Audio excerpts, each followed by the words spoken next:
ಯಾವ ಅನ್ಯ ಭಾಷೆಯಿಂದಲೂ ಬರೋದಿಲ್ಲ. ಬಹಳ ಅಂದ್ರೆ ನಾವೇನ್ ಮಾಡ್ತೀವಿ, ಅದು ಎಷ್ಟಿದೆನೋ ಅಷ್ಟೇ ನಾವು ಏನ್ ಮಾಡ್ಲಿಕ್ಕೆ ಸಾಧ್ಯ ಐತಿ ಅಂದ್ರೆ ಅದನ್ನ ಹೇಳಲಿಕ್ಕೆ ಸಾಧ್ಯ ಐತಿ. ಹೆಚ್ಚಿನ ಪ್ರಮಾಣದ ವರ್ಣೆಯನ್ನ ನೆನೆಕೊಡ್ಲಿಕ್ಕೆ, ಹೆಚ್ಚಿನ ಪ್ರಮಾಣದ ವಿಸ್ತರಣೆಯನ್ನ ಮಾಡಲಿಕ್ಕೆ ಅದು ಕೇವಲ ನಮ್ಮ ಮಾತೃಭಾಷೆಯಿಂದ ಮಾತ್ರ ಸಾಧ್ಯ ಅದ. ಅದಕ್ಕೆ ಕರ್ನಾಟಕ ಸರ್ಕಾರದವರು ಏನ್ ಮಾಡಿದ್ರು ಅಂದ್ರೆ ಕನ್ನಡದಲ್ಲಿ ಇಂಜಿನಿಯರಿಂಗ್ ಶಿಕ್ಷಣವನ್ನು ಪ್ರಾರಂಭ ಮಾಡಿದರೆ.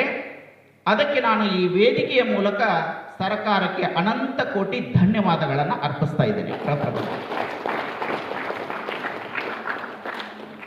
ಆದರೆ ಒಂದು ವಿಷಾದನೀಯ ಸಂಗತಿ ಏನಪ್ಪಾ ಅಂದ್ರೆ, ಕನ್ನಡದಲ್ಲಿ ಇಂಜಿನಿಯರಿಂಗ್ ಕಾಲೇಜನ್ನು ಪ್ರಾರಂಭ ಮಾಡಿದ್ರು, ಆದರೆ ಆ ಕಾಲೇಜಿಗೆ ಅಡ್ಮಿಷನ್ ಎಷ್ಟು ಸಿಕ್ತು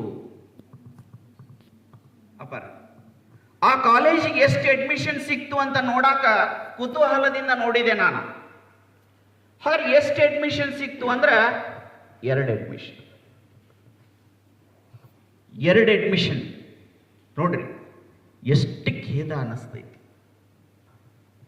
ಎಲ್ಲಿದೆ ನಮಗೆ ಏಕೀಕರಣ? ಎಲ್ಲಿದೆ? ಕರ್ನಾಟಕದಲ್ಲಿಯೇ ಕನ್ನಡಕ್ಕೆ ಎಲ್ಲಿ ಬೆಲೆ ಇದೆ?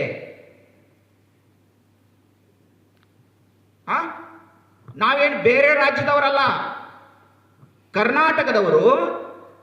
ನಮ್ಮ ಭಾಷೆ, ನಮ್ಮ ನೆಲ, ನಮ್ಮ ಜಲ, ನಮ್ಮ ಗಾಳಿಯನ್ನ ಉಸಿರಾಟ ಮಾಡಿ ನಮ್ಮ ಭಾಷೆಯಲ್ಲಿಯೇ ಶಿಕ್ಷಣವನ್ನು ಪಡೀಲಿಕ್ಕೆ ಹಿಂಜರಿತಾ ಇದ್ದೇವೆ ಅಂತಂದ್ರೆ ಇದು ಯಾರ ಒಂದು ಮೌಢ್ಯತನ, ಇದು ಯಾರ ಒಂದು ನಿರ್ಲಕ್ಷ್ಯತನ, ಇದು ಯಾರ ಒಂದು ಬೇಜವಾಬ್ದಾರಿ ಅನ್ನೋದನ್ನು ನಾವು ಇವತ್ತು ಯೋಚನೆ ಮಾಡಬೇಕಾಗಿದೆ.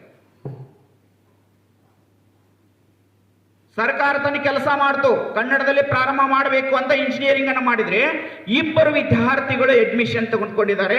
ಇದನ್ನ ನಾನು ಸುಳ್ಳು ಹೇಳ್ತಾ ಇಲ್ಲ, ಇದು ಪ್ರೂಫ್ ಸಮೇತ ಇವತ್ತು ನಾನು ನಿಮ್ಮ ಎದುರುಗಡೆ ಬಂದಿದ್ದೇನೆ. 26ನೇ ತಾರೀಕಿಗೆ ಸಂಯುಕ್ತ ಕರ್ನಾಟಕ ದಿನಪತ್ರಿಕೆಯಲ್ಲಿ ಸ್ವಲ್ಪ ಓದ್ತೇನೆ. ಕನ್ನಡದಲ್ಲಿ ಇಂಜಿನಿಯರಿಂಗ್ ಶಿಕ್ಷಣಕ್ಕೆ ನಿರಾಸಕ್ತಿ. ಯಾಕ್ರಿ ಇದು?